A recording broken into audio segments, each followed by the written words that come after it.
Hello' everyone, teacher পৰা অন্য এটা ভিডিঅ'লৈ আপোনালোকক স্বাগতম জনাইছোঁ। আজি ভাবিলোঁ দুপৰীয়া এসাঁজ বনাইছোঁ যেতিয়া আপোনালোকৰ আগতো অলপমান শ্বেয়াৰ কৰোঁ।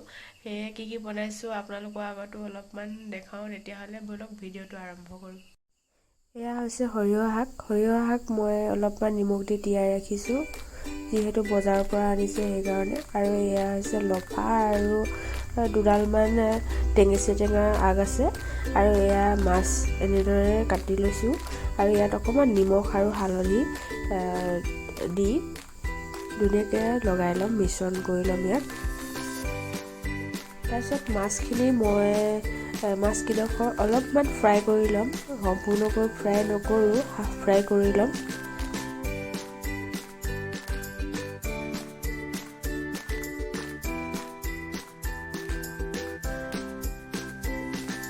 মাছকেইডোখৰ প্ৰায় হৈছেগৈ, সম্পূৰ্ণকৈ ফ্ৰাই নকৰোঁ যেতিয়া মই ইয়াত নমাই লওঁ।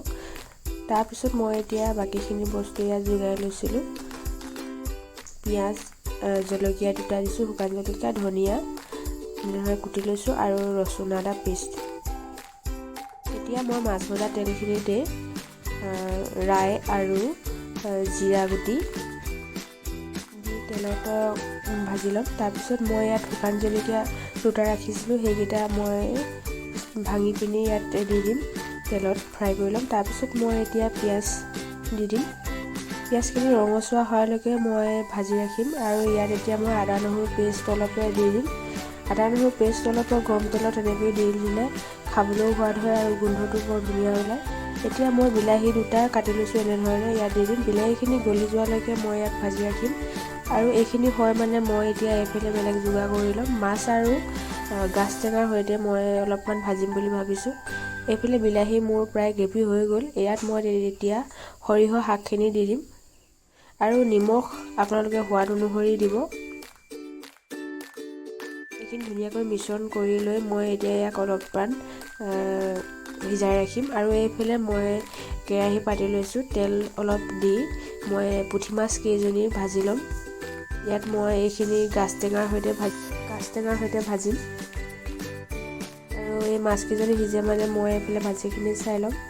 ভাজিখিনি ইয়াত প্ৰায় হৈছেগৈ আৰু ইয়াত মই এতিয়া মাছকেইডোখৰ দি দিম।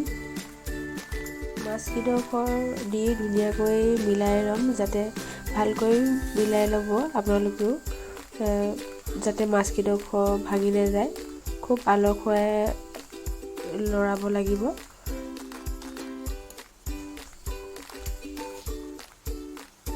এতিয়া মই ইয়াতে আদা নহৰু পেষ্ট অলপমান ৰাখি থৈছিলোঁ, সেইখিনি দি দিম আৰু এইখিনি দি ধুনীয়াকৈ মিশ্ৰণ কৰি ল'ম। তাৰপিছত মই অলপমান গৰম পানী কৰি ৰাখিছিলোঁ, ইয়াতে এতিয়া মই গৰম পানীখিনি দি দিম।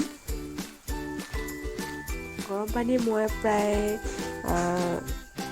2 গিলাচমানেই দিছোঁ, অলপকৈ দি লৈছোঁ।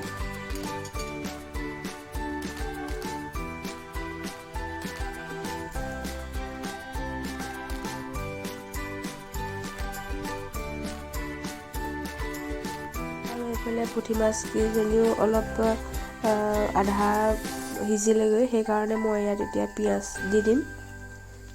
পিঁয়াজখিনি আগতীয়াকৈ এইটো কাৰণে দিয়া, পিঁয়াজখিনি জ্বলি যায়, খাবলৈ বেয়া লাগে, সেইকাৰণে মাছকেইজনী অকণমান সিজাৰ পিছত মই পিঁয়াজ দিছোঁ।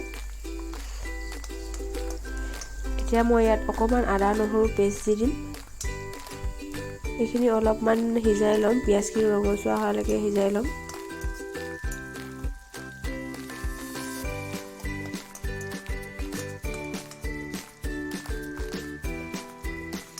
আৰু এইখিনি সিজে মানে মই এইফালে চব্জিখিনি চাম।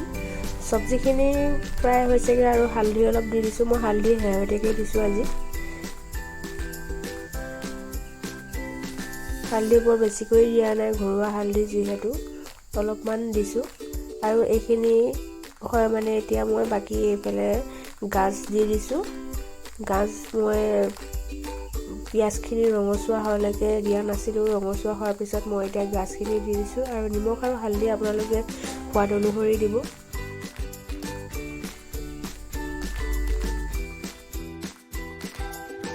আৰু এইখিনি মিশ্ৰণ মিশ্ৰণ কৰি লৈ মই এতিয়া অলপ দেৰি ঢাকি ৰাখিম। আৰু এইফালে চব্জিখিনি প্ৰায় হৈছেগৈ, সেইকাৰণে মই ধনিয়া পাতখিনি কাটি ৰাখিছিলোঁ সেইখিনি মই দি দিম। সেইখিনি অলপমান সিজিবলৈ দিম, 5 মিনিটমান প্ৰায় ঢাকি ৰাখিম মই এতিয়া দিয়াৰ পিছত। আৰু এইফালে প্ৰায় গাছখিনি সিজিছেই, মাছটো কেতিয়াবাই সিজিলে বাৰু। এতিয়া মই এইখিনি নমাই ৰাখিম যিহেতু সিজিলে গাছ।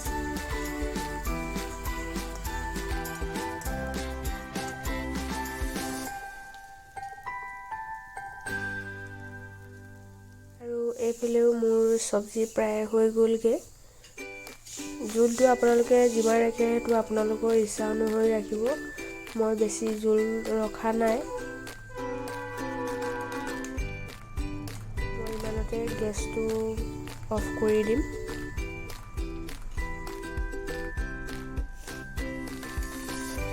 কি ধুনীয়া এটা কালাৰ উঠিছে আৰু খাবলৈও খুব সোৱাদ হয়। আপোনালোকে এনেধৰণে যদি বনাই নাই খোৱা, ঘৰত এবাৰ বনাই খাই চাবচোন, খুব সোৱাদ হয় খাবলৈ।